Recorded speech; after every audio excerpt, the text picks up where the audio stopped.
Kevin in West Virginia. Hi, Kev. Hi there. Glad to talk to you. Thank you. I just had you said something, these rock festivals not having 80s bands. Yes, I've been to Rock on the Range. I was a little bit disappointed. But I just want to mention to the fans out there, there are free shows. I live near Ohio. There's a lot of free festivals that have shows like that. You can look on Polestar. The name of the festivals are like, for example, the Zucchini Festival in Obetz, Ohio. They usually have a rock show like on Friday and then a country show on Saturday.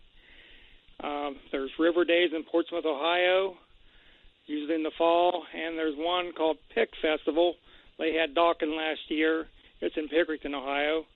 Yeah, but Kevin, what you're talking about is stuff that's way, way, way, way, way smaller than what I'm talking about. I mean, that's not even these things are small regional things revolving around state fairs or revolving around one or two acts playing outside somewhere. That does not constitute a festival of 40,000 people, which is what these events we're talking about are.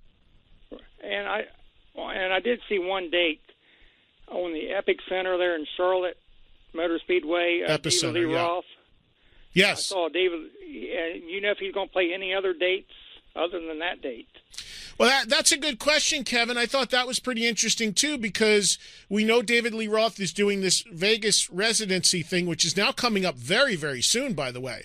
We're going to start getting our first reports from people who have seen that in a matter of a couple weeks, because the first dates are early, mid-January. So we'll be hearing a lot about that and how that goes and how that is very soon, I'm sure, from callers to this show. Thank you, Kevin, for the call. And then you're right. I did see Roth pop up on a couple festival dates, namely that one and maybe one other.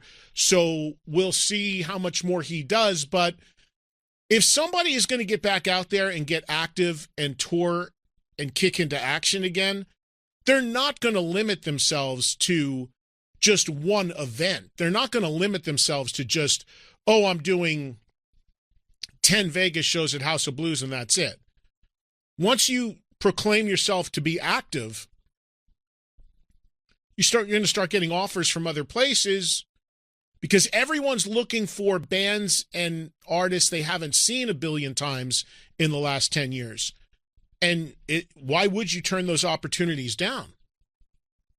One of the questions I would have had for Motley, and we'll get to it when I get these guys on, would be, is this, which would have been absolutely a question I would have asked and wanted to ask in that press conference, is this reunion being done purely for this tour with Leppard, or is Motley Crue full-time, full go back together? Meaning, are you going to do stuff beyond these shows? Because this stadium tour is only 20-something shows. It's like 22 dates, I think. It's not a 5-month proposition. So when they're done with this, are they going to go do their own shows? Are they going to go to other parts of the world? There's already been reports that there's going to be dates in South America or wherever. And none of that would surprise me. You don't start rehearsals, you don't start getting in shape, you don't start getting active again to do just a handful of shows. So we'll see. But as I've said many, many times, my sort of new mandate is everyone is on tour always and forever. Don't be surprised by anybody touring or playing anywhere in any way, shape, or form, because that's where the business is. That's where the money is. At some point between now and the end of this sort of run of holiday shows, this sort of free-for-all mode, I have some more stats and charts to get into of touring numbers for the end of the year. And you'll see why all these guys are going out on the road. You got people paying thousands of dollars for tickets, thousands of dollars for VIPs. We are in an extremely strong economy right now. People have money and are spending money.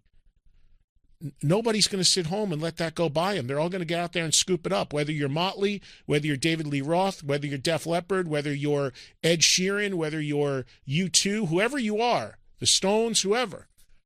you'd be foolish to not go do it, because that's where the business is.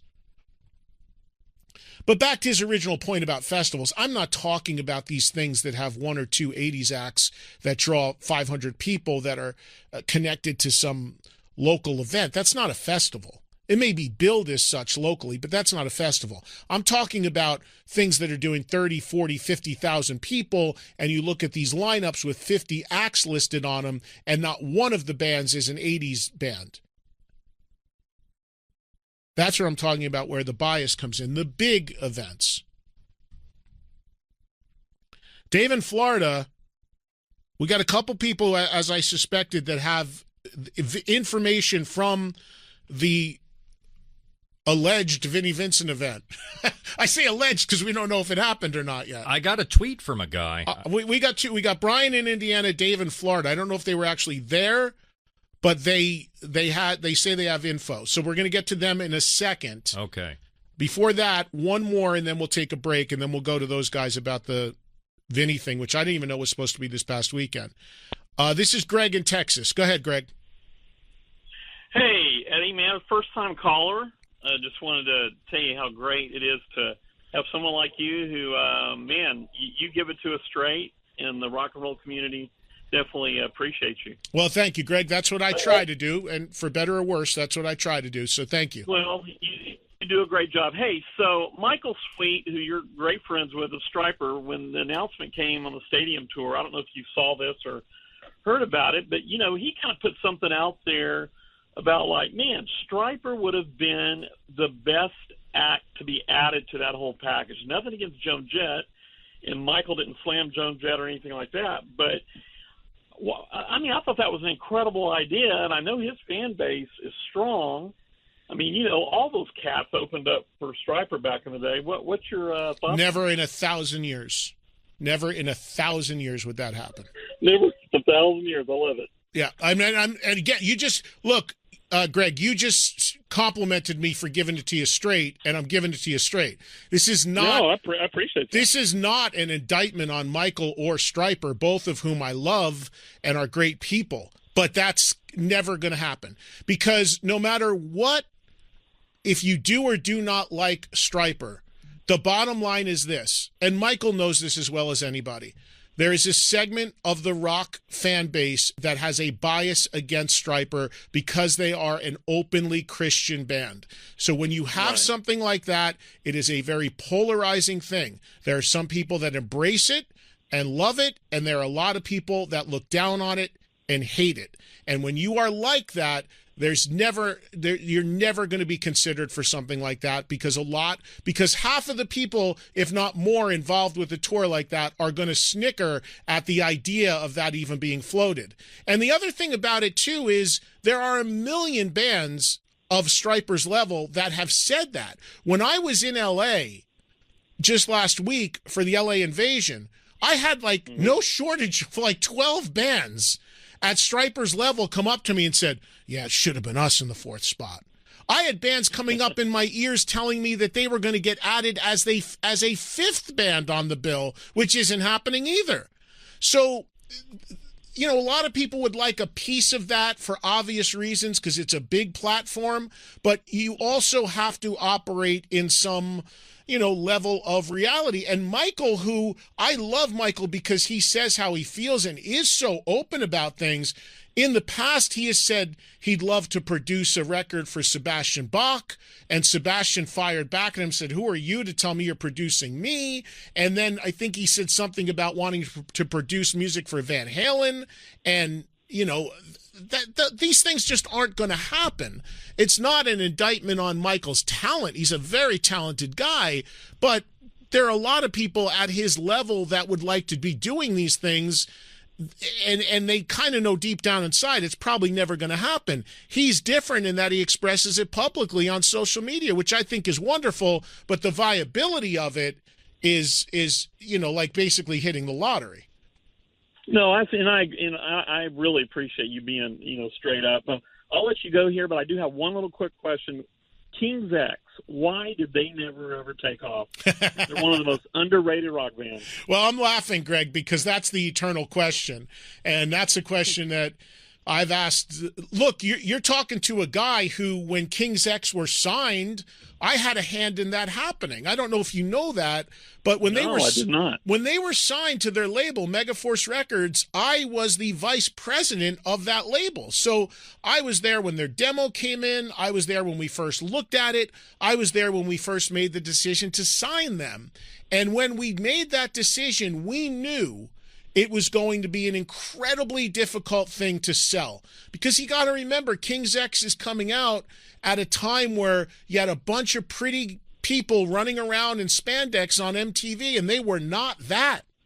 So we were like, wait, how are we going to sell this thing? We've got a trio doing down-tuned music. We've got a front man who doesn't look anything like the front men of the day, and we don't know where this is going to slot in. But we knew it was amazing, and we had to do it anyway. And unfortunately, the concerns about being able to sell it were valid because we never were able to. The thing with King's X is there's a lot of people that think they were way more successful than they actually were. King's X never even came close to having a gold record to this day. So you're right, the sales aren't there, but they have a very passionate fan base. They've been doing it forever. They're wonderful people, a wonderful band. They've got a very, fanatical hardcore base, but it's very small. But the answer to your question is a question that you could ponder forever. And the only thing that I can point to is they kind of fell between the cracks. They didn't look like anything of the time. They didn't sound like anything of the time. And people weren't quite sure what to do with them. And I think that's what, that's ultimately why they didn't get bigger success. Yeah. Well, Eddie, I appreciate you, bud. Thank you so much. Thank you, Greg. I appreciate your call.